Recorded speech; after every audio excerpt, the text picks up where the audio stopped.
Bismillahirrahmanirrahim. Assalamu alaikum dear students. Today we are discussing unit number 7, the two bargains. The book exercises of unit number 7, there are adverbs, degrees of adverbs and adverb phrase, adverb clause to be discussed. So let's start from adverbs. As you know, adverbs are the part of speech and they are describing words.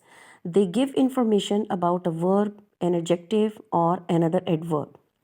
Or in other way, we say adverbs are words that modify a verb, an adjective, and another adverb.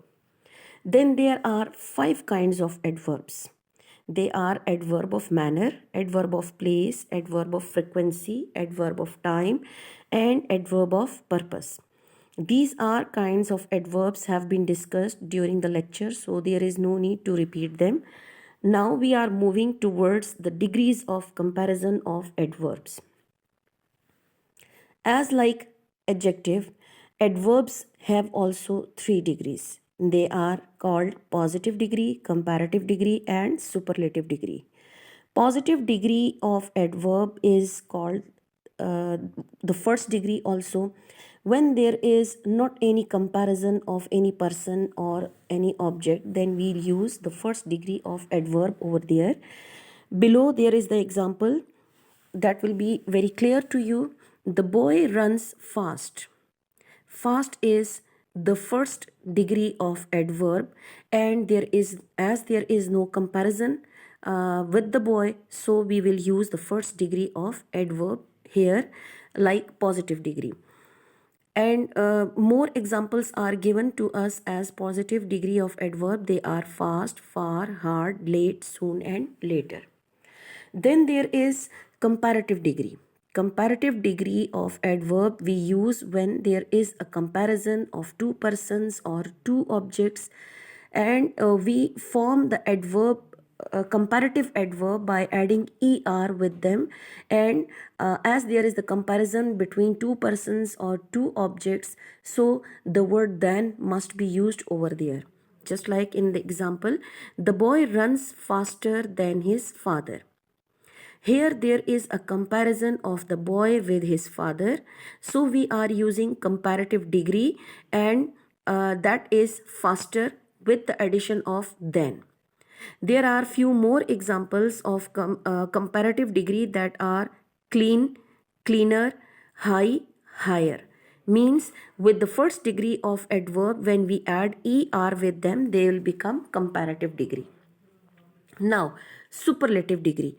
Superlative degree or the third degree of adverb we use when we compare one person or one object with all. And a superlative degree can be formed by adding est or the word most somewhere. For example, the athlete runs the fastest. Fastest is the superlative degree, third degree of adverb, means we are making comparison of the athlete with all the athletes. And here with the superlative degree, article the must be used. Furthermore, few examples you can see on the screen, like loud plus est is equal to loudest. Similarly, when we add est with the adverb soon, it becomes soonest. Then truly and abruptly are the adverbs. By adding most with them, they'll become superlative degree, like most truly and most abruptly. Now, adverb phrase.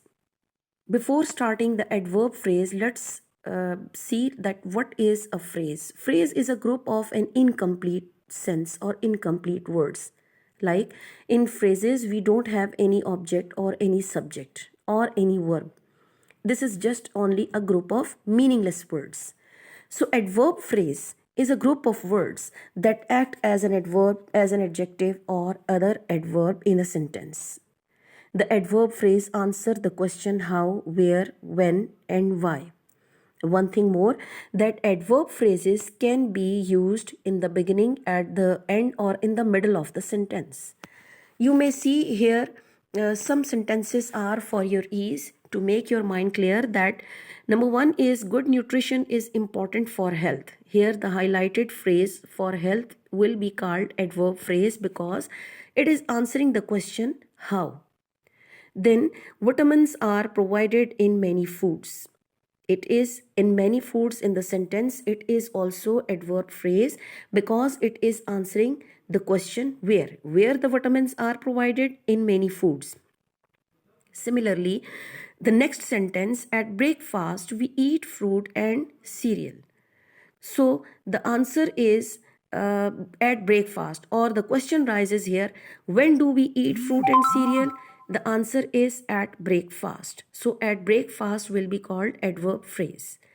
Then the next sentence, the Severinos shop for groceries at Whole Foods.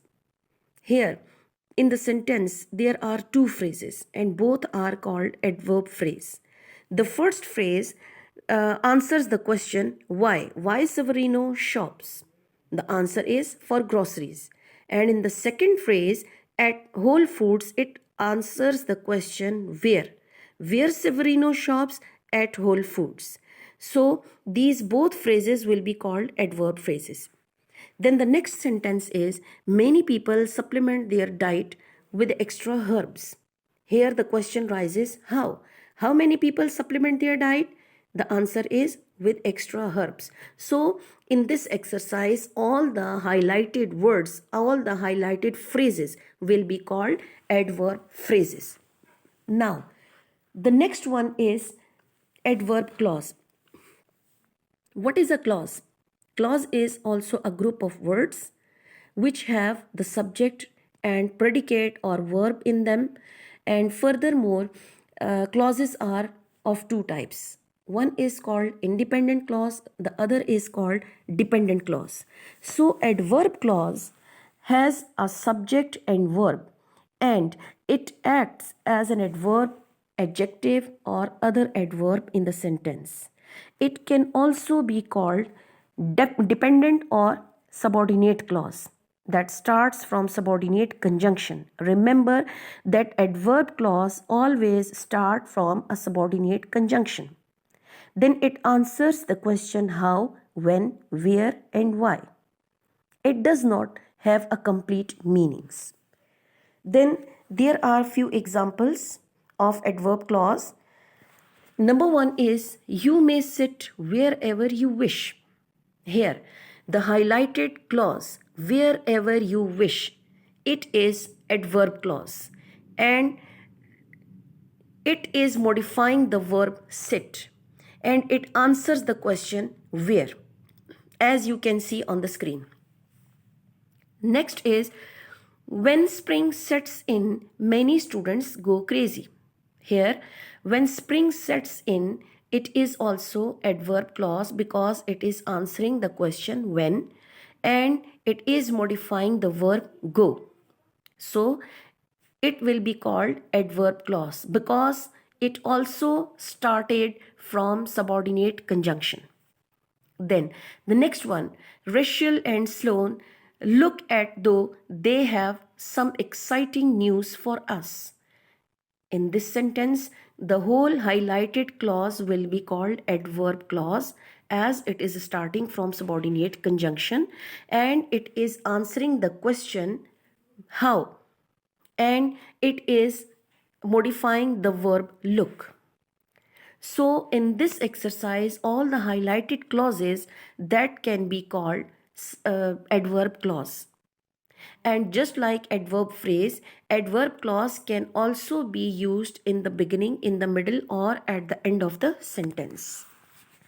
Then, one more rule that is to be kept in your mind, that whenever the sentence start from subordinate clause or adverb clause, at the end of this clause, the comma must be used. Then, there are some subordinate conjunctions that you may see on the screen. It will be helpful for you while you are making adverb clauses. So, this is all about the book exercises of unit number 7. Inshallah, during the next unit, we will discuss the book exercises of the same unit. Till then, stay blessed and Allah Hafiz.